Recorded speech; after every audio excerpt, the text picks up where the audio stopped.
Hey, I'm Kay. Welcome to Book Club. Today we're going to be discussing The Fallen and The Kiss of Dusk by Carissa Broadbent. This is the fourth book in the Crowns of Neaxia series and the second book in the Shadowborn duet. So, I'm going to give you a full spoiler warning right now. We're definitely going to be discussing The Songbird and the Heart of Stone. We're going to be discussing this book in detail, and there will probably be spoilers for the first two books. So if you don't want any spoilers, unfortunately, this is where we part. But if you want to discuss this book with me and listen to this recap, then let's go.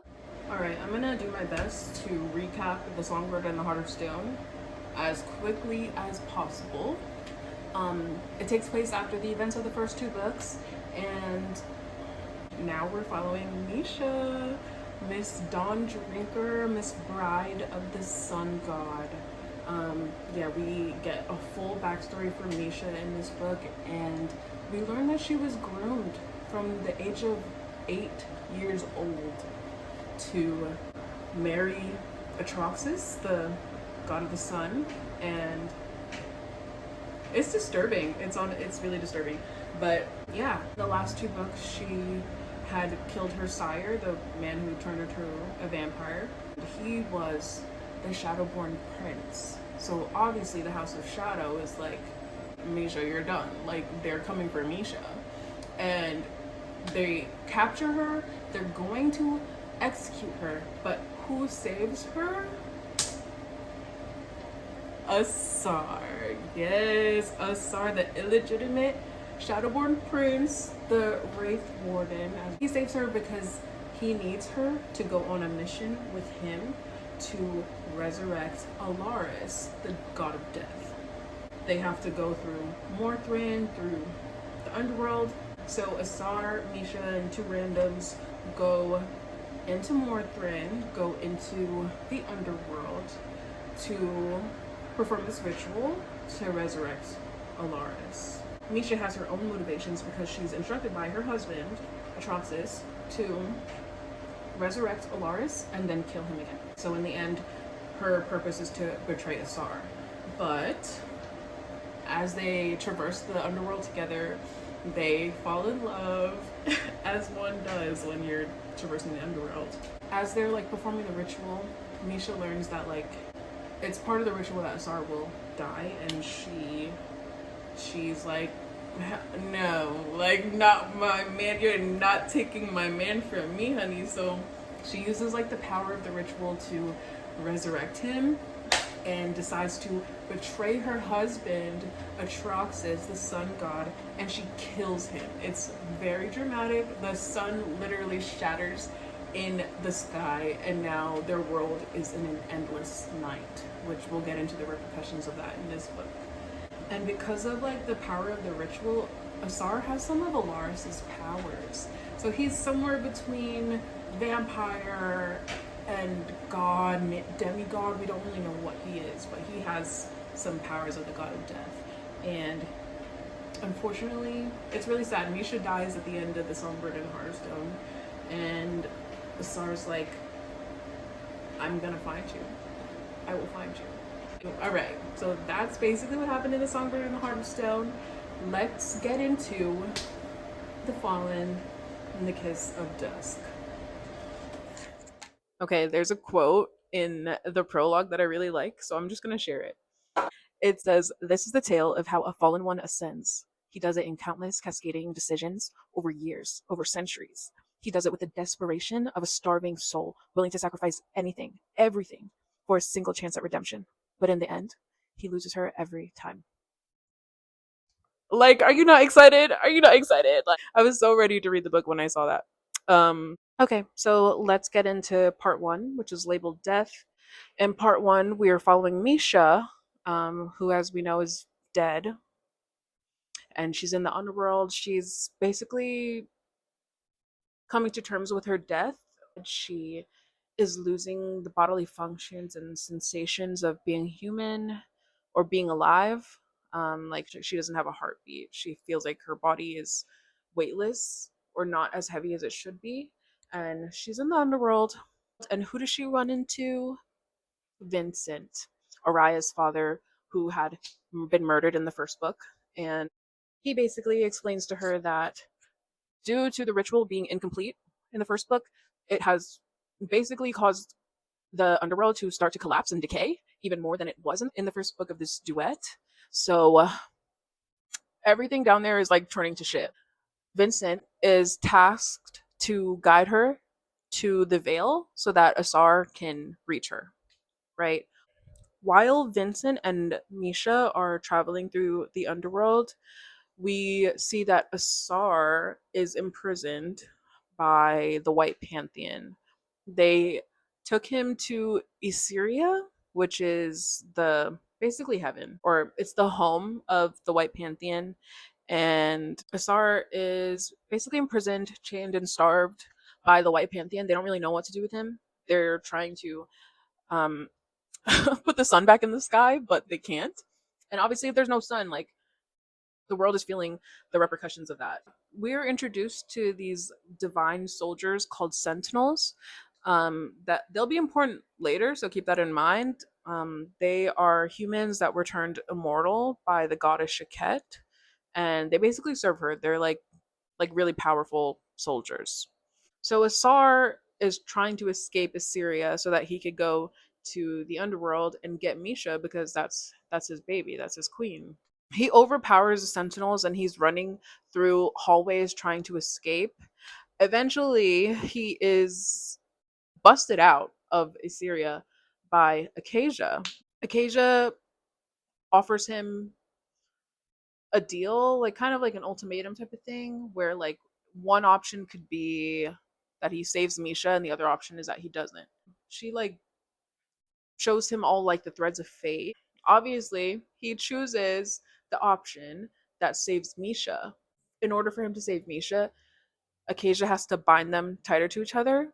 She kind of explains that they are already like linked, but in order for him to find her in the underworld, she'll have to bind them a little bit tighter. And in addition to binding them tighter, he Asar will also have to ascend to a god. Acacia explains that Misha and Asar will have to find the three cores of Alaris's power. The three cores being an eye, a mask, and a heart. You basically learn that there will be repercussions to choosing this path. Um, she doesn't say what they are. And because she can like see all the threads of fate, she like gives us a little detail that in every single thread of fate, he always chooses to save Misha. Like, Acacia binds him tighter and allows Asar to basically use godly transportation. It's called Spira. It's basically like teleportation, essentially, but only gods can use it because he is somewhere between mortal and god. He is able to use it. Again, Misha and Vincent are traveling through the underworld to the Vale, where Asar is able to find Misha and they're reunited. That's the end of part one. Oh my gosh, their reunion was so it was buzzy. Like I don't like if you guys have ever heard the song Never Let Me Go by Florence and the Machine, like that's like all this devotion came rushing out. Like it was good. Like it was good. I want to take this moment to talk about interludes in this book because they just aren't that good. In book one, two, and three, interludes give us such a good idea of like who this character is. They show like a defining moment in this character's life. They give us the context in which this person exists, and so you get to feel really close to the main character. Obviously, the main character in this book is Asar, and the interludes are pretty weak. um, I think we get so much of his backstory in book three that there's not really much to tell in this book. Like in the prologue, we learn that his mom is a descendant of Alaris. So she has like a drop of god blood, and so Asar ends up having a drop of god blood also, but not that much. And his dad is the Shadowborn King Raoul. We learn that his tutor Gideon is the one that came and got him from his mom and brought him to the House of Shadow and basically tortured him. Like, he went through rigorous training that he describes as cruel. And basically, his entire childhood and life is like sharpening him into a weapon. Of course, like we already know that his dog Luz was murdered by his brother. And we learned that the first time he ever practiced necromancy, it came to him very naturally. Like he's like the magic was just there and he used it. Like he didn't have to think about it. Obviously because he has the drop of god blood from the god of death. That's probably why he is such a natural. He says that he resurrects Luce and that's the first time that like he feels like his tutor Gideon is like proud of him. Later on in his story, obviously as his training continues, he feels like he is the weapon that everyone had wanted him to become. And he resents it. So as we learned in Songbird and the Heart of Stone, his first wife, his first lover, was murdered by the House of Shadow, essentially, his brother, and we learn that Gideon is also involved in that. But he fails to resurrect her, and that results in his imprisonment. And he's imprisoned in Morthrin, which to the House of Shadow is just negligible as a prison, but to Asar, it's special. He's been like this weapon of destruction this whole time, and it feels really good for him to not cause destruction, but to cause healing and repair in Morthrin. So it's a significant place in his life. In basically the final interlude of this book, we learn that he already knew that he had god blood in the third book because Nyaxiot comes to him and tells him. She also tells him that he's going to be sacrificed in the ritual and he accepts this. He also talks about Misha in the interlude and basically says that he feels hope because of her for like the first time, um, which I think is really sweet. So overall, interludes are quite weak. I mean, they were just so much better in the other books that like it's noticeable how bad this one is. Um, I do feel like I know Asar. Let's get into part two. It's labeled A Crown. Asar and Misha have their reunion. It's romantic and they kiss. Or at least they try to kiss because Misha is a wraith. So it like burns to touch her. Like no one can touch her or they would be burned by her skin. And Misha's super weak. She's close to death. So Asar allows her to feed on him. And now he's in a weakened state because of how much she fed on him. And they use Spira to travel back to Morthrin from the underworld. And it's in horrible condition, like the state of her. Obviously, because the incomplete ritual has caused the underworld to start to crumble. Morthrin is also starting to crumble. And there are even more repercussions for this crumbling that we'll see later in the book. They're trying to figure out how to get the mask so that Asar can ascend to a god, and they don't get to deliberate for long because, boom, the Shadowborn guards bust into Morthrin and attack Asar and Misha and take them to the castle. Because Asar allowed Misha to drink from him, he's in a weakened state and he can't fight them off. After the Shadowborn guards attack Misha, she drifts even closer to death than she was before. So she's able to speak to Vincent, who will continue to be her guide throughout the book.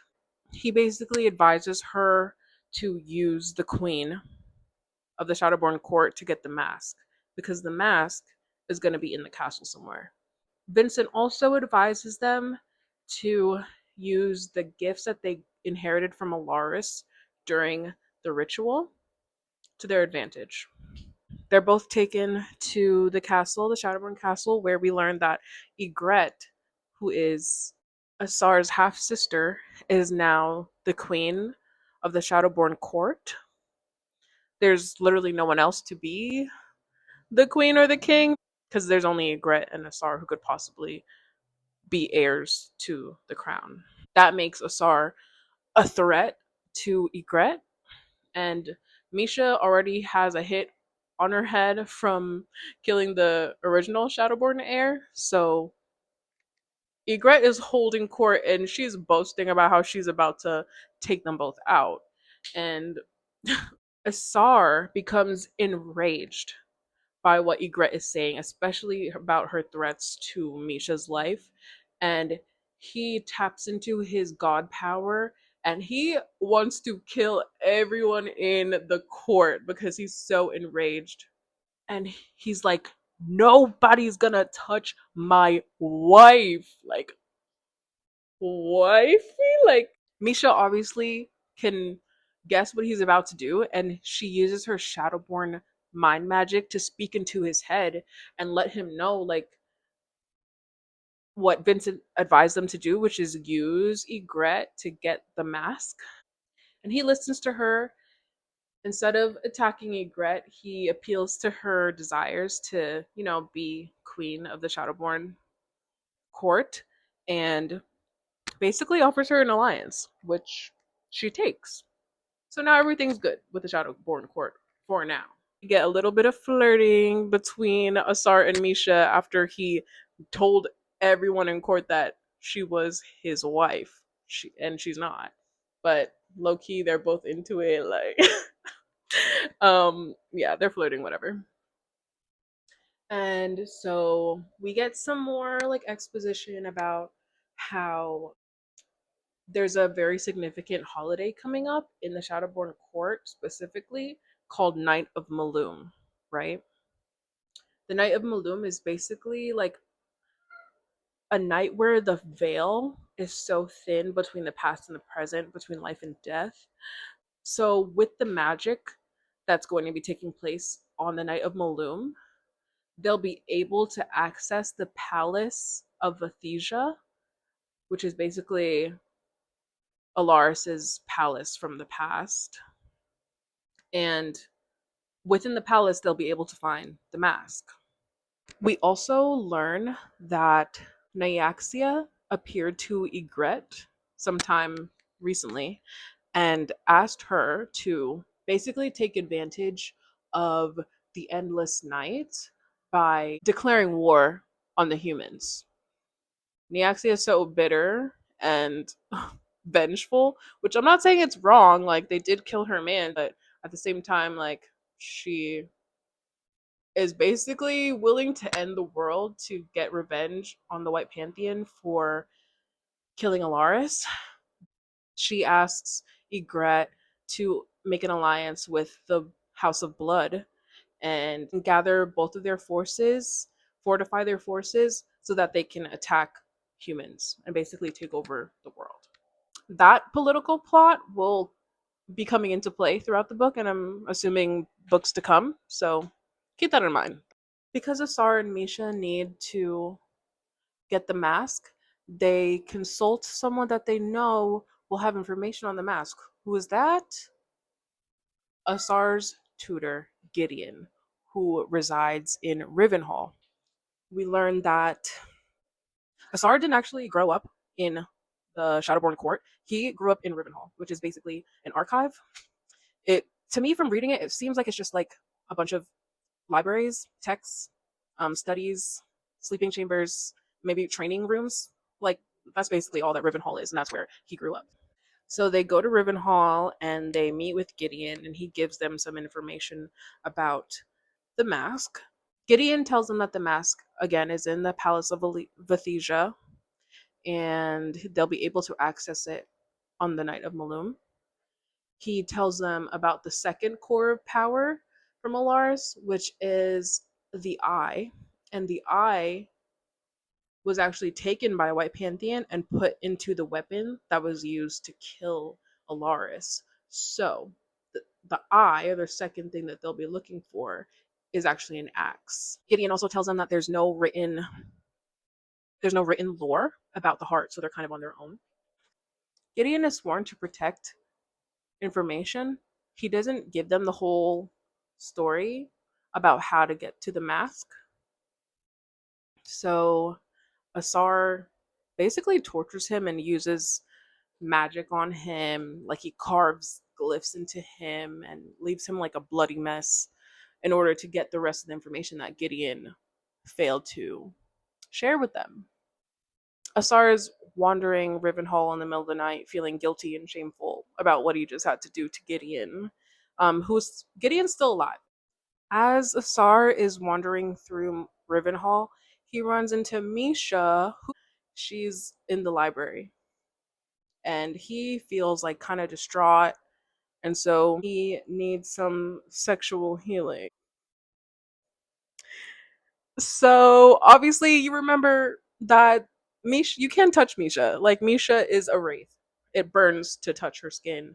So they use a silk sheet as a barrier between them, and things definitely go down. And Asar calls her a good girl. um okay, like whatever. Let's move on. Let's move on. Fast forward, it's the night of Malum now.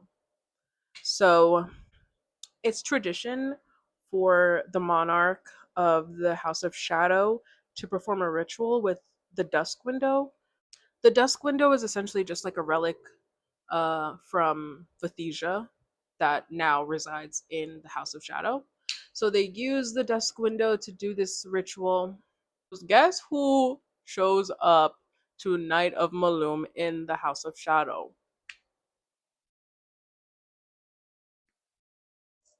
Rain.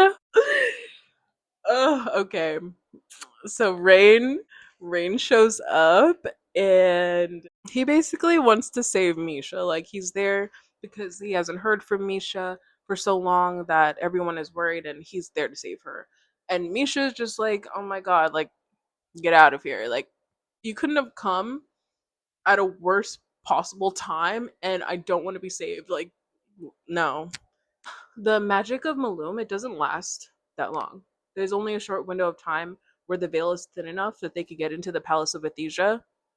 I would say they probably have like 20 minutes in total. They're basically in a state of like past and present where they can now go into the palace, and they wander through the depths of the palace. They finally get to the mask. It's not very simple to get the mask, but they accomplish it, and they have the mask, and now they have to escape. They're running through the Shadowborn castle at this point, trying to escape unnoticed. And shit basically hit the fan in the castle because sentinels are all there trying to apprehend Misha, and they're attacking the entire court in the process. So there's a bunch of dead bodies. Like, the castle's like in shambles because of the sentinels in there just attacking everyone. Misha, the little necromancer that she is, also it could be due to the access to Alaris's powers that she has. She actually uses the Dusk window to open a door to the underworld. So she allows a bunch of wraiths to enter the Shadowborn castle, and she uses the wraiths as a distraction to get away from the sentinels. Her and Asar escape, and guess who they run into outside of the castle? Freaking Rain. I'm sorry, I really love him, but Rain is still trying to save Misha, and Misha uses her mind magic on him to make him go home because she just doesn't want him to get hurt or get involved in what she has to do. And so she uses her mind magic on him, compels him to go home, and he flies home. Because the House of Shadow and the House of Blood are in an alliance of sorts, freaking Septimus is there. If you don't remember who Septimus is, he is a prince from the House of Blood, and he was in the first two books. He's like the one who like smokes cigarettes all the time. Like, I really don't care about Septimus, but he's there, and he offers Misha and Asar safe passage to the House of Blood. They agree to let Septimus help them get to the House of Blood in exchange for a favor. And as we all know, like, you don't want to owe a favor to Septimus because he's a slippery snake. So yeah, that's basically the end of part two. They are traveling to the House of Blood, where they will hopefully find the eye. Okay, so let's get into part three, which is titled An Eye. This part of the book takes place primarily in the House of Blood, basically their territory, not their castle, but their territory. Their lore is like super elusive. They don't allow outsiders in. We don't get to see too much of the Bloodborne territory, but just know that it's like kind of icy. The reason that they are going to the House of Blood is because they believe that the eye will still be at his death site, the place where he was killed. And it's in the lore that he was killed in the Deadlands, which is accessible through the Bloodborne territory, so that's why they're there. And they need a guide to take them to the Deadlands. As Misha and Asar are waiting for their guide to come and pick them up, they do get into some more spicy time together. We love to see it, you know? There's more there's some smutty mind magic at play. There's some blood drinking. Again, there's a barrier between them. That's all I'll say. It was, you know what? No, I'm not going to say anything else. So we meet our two guides. Their names are Atreus and Selena. And Atreus is a Bloodborne general. So he's essentially like a soldier for their army. And he has horns. We never find out why he has horns, but he does. Selena is a very interesting character. We learn that Selena is basically an acolyte of Acacia, but she belongs more so to a cult. And it's a common practice in this cult for the acolytes to blind themselves so that they can better see the threads of fate. They're all distrusting of each other, and it's basically established that Atreus and Selena have hidden motives for guiding them through the Deadlands, but they agree to just work together to get to the Deadlands. We learn through Atreus and Selena that the Deadlands are basically guarded by something called a keeper, and you have to challenge the keeper, who is like a demigod, so it's difficult to defeat him. But if you can defeat him, then he'll let you into the Deadlands. So they are on a journey to the Deadlands, whatever, and they find the keeper, and the keeper's already dead. So what do Asar and Misha do? What they do best. They do some good old necromancy. They bring the keeper back to life. And he's pissed.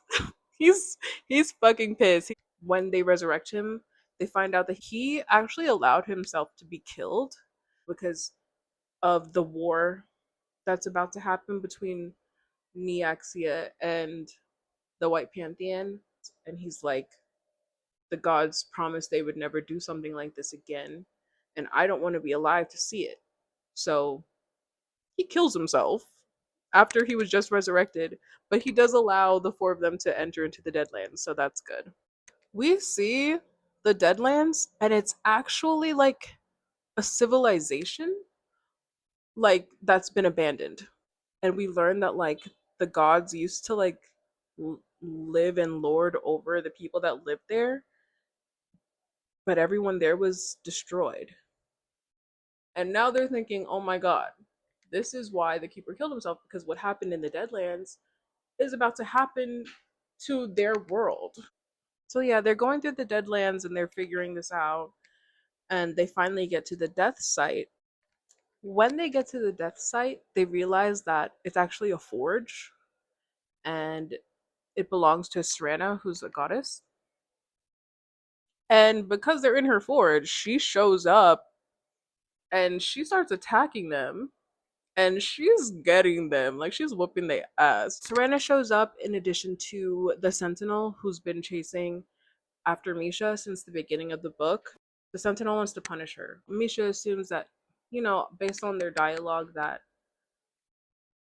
the Sentinel wants to punish her for killing Atroxus. So there's a confrontation between Serena and Asar, and a confrontation between Misha and the Sentinel, and it's extremely tense. Atreus and Selena, who guided them there, dip out because it's not their fight, and they already They got them to the Deadlands, to the death site. That's all they agreed to do. So they leave. In her confrontation with the Sentinel, Misha finds the axe and she uses it. Asar is like so moved by the image of Misha appearing with the axe. Like she just looks so powerful and hot. Asar, he says, when my knees hit the ground now, it wasn't for the eye, it was for her. I wanted to bury myself before her. I wanted to cut myself open for her, let her take whatever she wanted, and treasure the scars for the rest of my pathetic life. I literally wrote in my notes, like, why does he talk like that? Because he literally is so obsessed. He talks about her in such like a reverent way, and like every time he looks at her, like he thinks like she looks like a goddess, and he loves how powerful she is and like has such faith in her in that way. If you've heard the song Nothing Fucks With My Baby by Hosier, it's giving that. Like both ways, like she believes in him and he believes in her so much, and like they're both like badasses in their own right. He loves her power. Misha appears before him with the axe, and he's so moved by the visage of her. He gives him the axe, and it's like they're taking over him in a way. And so he's no longer lucid, like he's no longer in himself. But Misha's there, and she's like, "Come back to me, Daddy, Daddy, come back." And he does. He comes back. He uses the mask and the axe at the same time so that him and Misha can escape through the Spira. And that's the end of part 3. Let's get into part 4, which is titled A Heart. So, Misha and Asar just escaped from the Deadlands via Spira, and Asar takes them to the House of Night. So we get to see more Rain and Oriah this time. And I love those two. So their cameos in this book are very pleasing to me. Misha's like really, really badly hurt. And so Asar does some magic on her so that she'll heal more quickly. Misha's upset that Asar took them to the House of Night because again she doesn't want Rain and Oriah to be involved in the bullshit. And while she's arguing with Asar, they find out that they can touch. So in whatever happened between the Deadlands and the House of Night, Misha is now closer to life. She's not completely alive, but she's closer to life. So they can touch. And guess what they do now that they can touch?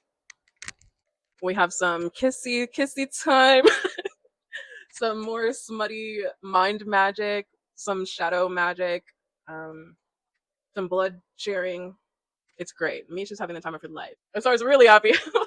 Because they're in the House of Night. They meet with Rain and Oriah, and they basically explain like the situation and what Misha has been up to, and they tell Rain and Oriah that Misha's dead, and they're both distraught. And this part made me really sad because Rain was like really, really fucking sad, and I don't want to see him so sad. Like when he said, "I'm sad." Their plan is to use the blood of Alaris, which the House of Night has. If you remember, like Vincent was fiddling with the blood of Alaris with Araya's mom, and Vincent already told Misha that there's more god blood in the House of Night. So they can use the god blood to find the heart, which again is the last core that they need in order for Asar to ascend. So Asar and Misha are preparing a room in the House of Night. It's in the book, it's described as they're doing the magic of the gods in order to create this portal that's going to take them to the heart. At this point, because Asar has used both the mask and the eye, he is hearing their voices in his mind, like nonstop. And he's now losing time. He'll realize that like minutes have passed and he was not aware of himself for all of that time. And he can't like stop the voices in his head, the voices of the mask and the eye. So things are getting concerning. But he's also entranced by the eye and the mask because they're giving him access to greater magic, like magic that he's never practiced before, comes so naturally to him now because of the cores of power. So the four of them are still in the House of Night. They're creating the portal. They don't even have the god blood at that point. Their friend is bringing it to the castle, so they're still waiting for it to arrive when boom, the underworld collapses. There's basically cracks forming throughout the House of Night where the veil is broken. So anything can just come through the cracks from the underworld. And what comes through the cracks other than a big ass fucking monster? It's like there's soul eaters in the underworld, and this is like worse than those. It's like quite literally a monster made out of like wraiths and like lost souls. So they're trying to fight the monster, and because the underworld is in such bad shape, the cracks where the veil is broken are happening all over Sivranaj. So they basically have to get to work. Like Asar and Misha have to get to work to close all the cracks in Sivranaj so that the House of Night doesn't completely collapse too. Because the underworld is in such bad state, they estimate they only have a few hours left before they can actually fix everything. So Asar needs to become a god, like now, like right now. But they still don't have the blood yet because the friend is still on the way. So they have to wait. While they're waiting for the friend to show up with the blood, Asar and Misha have like a very sweet moment together where she gives him a cello. And if you remember in the third book, there was like a piano scene because he plays music that sounds like Misha. And so he does it again with the cello, and he plays notes that sound like Misha, that sound like Luce, that sound like him, and that sound like their future together, the future that they want, the future that they hopefully can have, but we'll see if they have that or not. The friend finally shows up with the blood, except for it's not the friend. Who is it? Take your guesses, take your guesses. It's fucking Gideon, and he's here to get his revenge for Asar basically torturing him and getting all the information out of him that he didn't want to give. He has the god blood and he smashes the vial. Yeah. So the god blood's basically gone now. Not only is the shit with the god blood going on, we also have sentinels and blessed human acolytes breaking into the House of Night.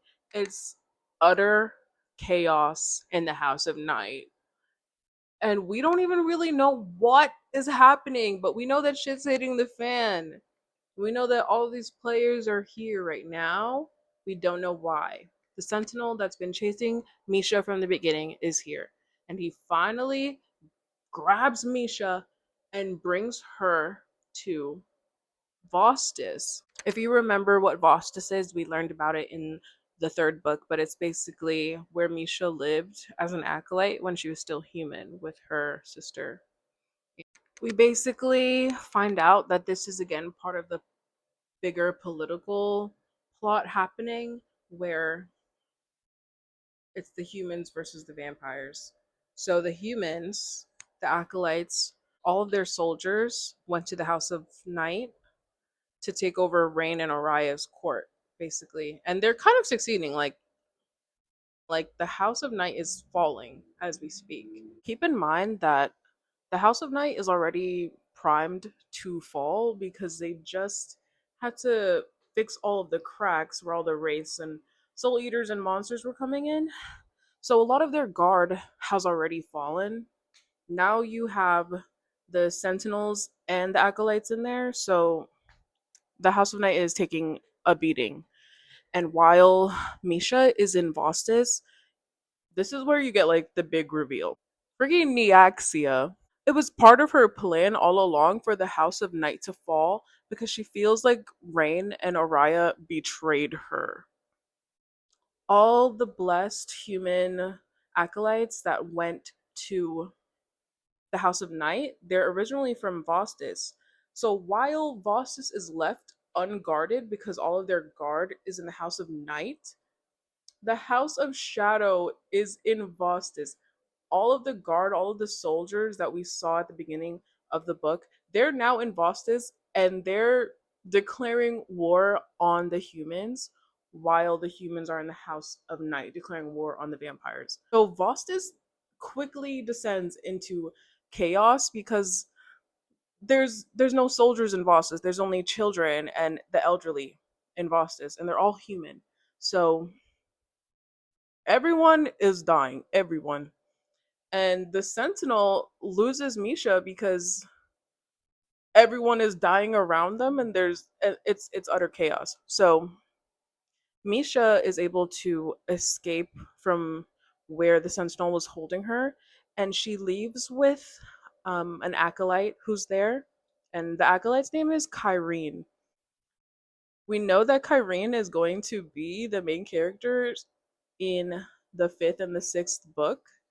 So we meet her now for the first time, and she's obviously from Voss's too, and she's an acolyte, and she's seeing everyone around her that she grew up with be slaughtered by vampires. As Misha and Kyrene are trying to escape Vostis in one piece, the vampires start dropping bombs on them. So there's basically no survivors. And Kyrene and Misha get separated. Misha's taking a beating as well. Like neither of them are leaving this place unscathed, but they eventually get separated, and the Sentinel finds Misha again, and it's revealed that this entire time the Sentinel was Misha's sister. So there's a lot of motivations behind why Misha's sister Seisha is actually a Sentinel coming after Misha, trying to punish her. Um, Obviously, we know that Misha murdered her sister in like bloodlust accidentally, and we know that Misha very much intentionally killed Atroxus, who Seisha also worshipped. So there's a lot at play there, but we will find out why Sentinel Seisha is coming after Misha. Asar uses Spira to get to Vostis, and he's looking for Misha, right? He finally finds Misha, but she's way in the distance. So he's gonna go to her. Asar is stopped by his sister Ygritte, who's pissed as hell because of the shenanigans that he caused during the night of Malum. So they're getting into it. They're having a confrontation also, and Ygritte gets the upper hand because she has like a special weapon. Ygritte has Asar basically subdued, and Neaxia appears to them, and Ygritte is gonna offer up Asar to Neaxia, and Asar takes one last look at Misha before he goes to Neaxia. Misha's in the background, like saying, like, no, don't go, like, no. But he feels like he has to. So he goes to Neaxia. It's revealed that Neaxia had Alaris's heart this entire time. Like, I think I knew, I like subconsciously I knew that. Neaxia giving Asar Alaris's heart is the last thing that he needs to ascend. So he basically makes a bargain with her that, you know, if she gives him the heart, then he will basically give her aid in the war that she's declaring against the White Pantheon and fortify the Shadowborn and the Bloodborne troops with an army of the dead, since he's obviously going to become the god of death. Neaxia agrees to his terms, and she cuts out Asar's heart and drops it in the fucking ocean, puts Alaris's heart in his chest. And that's the end of part 4. The whole book has been dual POV, so the next chapter is supposed to be Asar's POV, but at the top crosses out his name and says the god of death. Like, and we find out that Asar basically has no memories or connections to what he had when he was Asar, because now he's a god and he doesn't give a fuck about anything. So, part 5, which is called Divinity. So, at the end of part 4, Misha is brought so close to death that she actually ends up in the underworld. And Vincent is there, and she has an air mark. How the hell she get an air mark, right? It's basically revealed through, like, if you look back through the book, you'll realize that she's been chosen by the dead. Like, obviously, her having a drop of Alaris's power aided in this, but she was also able to use the Dusk mirror. She was able to wield the axe. And you find out that she was the one who brought herself closer to life after she wielded the axe with Alaris's eye in it. So she has an air mark because the dead have chosen to follow her as their ruler. Misha's kind of going through the underworld and she's trying to get to Morthrin. And as she's going through it, obviously the underworld is in such bad shape because it did actually collapse, that as she goes through, like, she kind of patches it up here and there, which is nice. Misha has a final confrontation with her sister Seisha, who again is a sentinel. Sentinels are divine soldiers that are controlled or basically ruled by Shakhet, who's the goddess of justice. So we learn that Seisha is chasing justice in a way, and it's revealed that all this time that Seisha's been chasing Misha, trying to punish her, she wants justice for Misha because her life was taken away. And it's actually a really sweet moment of almost reconciliation. Misha's able to have closure in that moment because she realizes that her sister never held like this animosity towards her. She always felt like Misha was wrong just as much as she was. As the story progresses, Misha eventually makes it to Morthrin, and she has like a really sweet moment with the child version of Asar, and it's revealed that the child version of Asar actually is holding onto Asar's mortal heart. So Misha now has Asar's heart. Asar and Nyaxia are in Nyaxia's territory. It's, I don't know, I couldn't point to it on a map where it is, but that's where they are. And Nyaxia is ready to declare her war and like get it like really started. Like, she wants the bloodshed to begin like immediately. So she tells Asar slash God of Death to raise his troops, like raise the dead so that they'll fight for her. And so Asar, God of Death, breaks the veil and starts to command the dead to rise and, you know, form their army or whatever. But they don't listen to him. Asar, with his like god power, he can sense that they're listening to the command of someone else. I wonder who that might be. But yeah, he senses that they're being commanded by someone else, so he goes down to Morthrin to eliminate the threat. Obviously, the threat is Misha. So they start brawling. Like, they're getting into it. They're fighting. And Misha is wearing a mask while they're fighting, but he finally like pins her down, and she takes the mask off, and he sees her face, and like he can't really remember who she is or like the significance to her, but he sees her face and it makes him like feel something. So he doesn't kill her, and he allows Misha to cut out the god heart and give him his like actual heart back. After Misha returns Asar's heart, his mortal heart, back to his chest, obviously they have a reunion. It's their second reunion in the book, and it's super sweet. And I want to share a quote. This is in Asar's point of view. He says, "I had walked the path to divinity. I had walked the path to death, and yet here in her presence, I was overwhelmed. Here in her presence, I knew worship. Misha, I whispered, a prayer. I kissed her feet, bare and bloodstained, her legs soft and smooth. I rose and kissed her perfect scarred arms, her shoulder, her neck, and at last her glorious mouth. My mortal heart sang.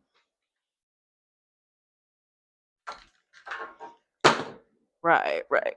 Misha actually takes half of the god heart, so now Asar has half of Alaris's heart and his mortal heart, and Misha also has half of Alaris's heart and her mortal heart.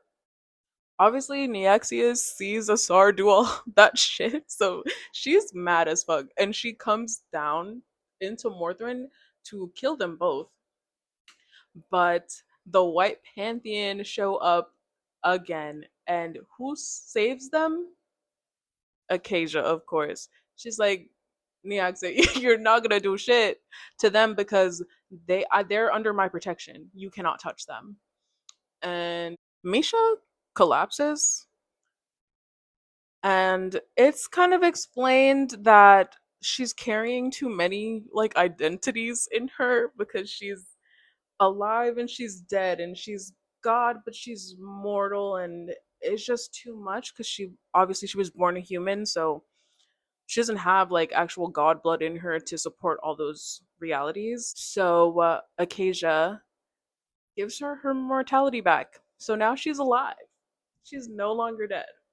Misha and Asar, they both have ear marks because they're now both like the rulers of Athesia, like that's their court, and they both rule over the dead together. Let's get into part 6, which is called Mortality. This is going to be super short. Misha and Asar are ruling over their court. Obviously, there's a lot to fix. There's a lot at play because, yes, they're the rulers of Athesia, but they're also still in the Shadowborn territory. So, and there's still beef with Ygritte in the Shadowborn court. So, they have to figure that out.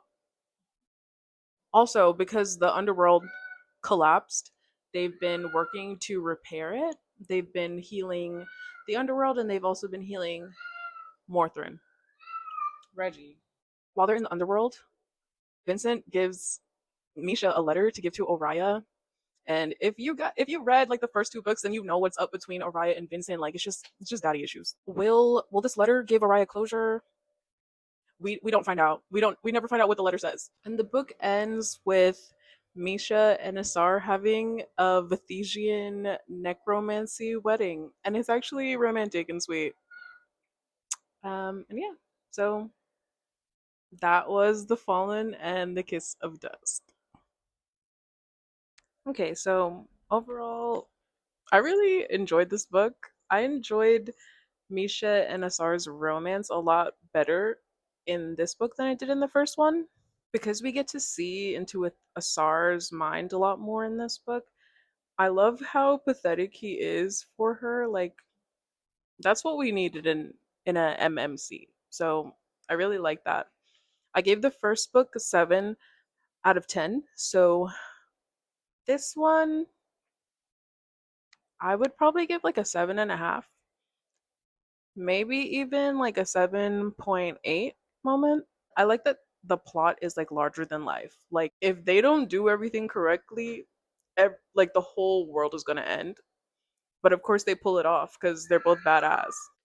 Do Misha and Asar hit the way that Rain and Oriah hit?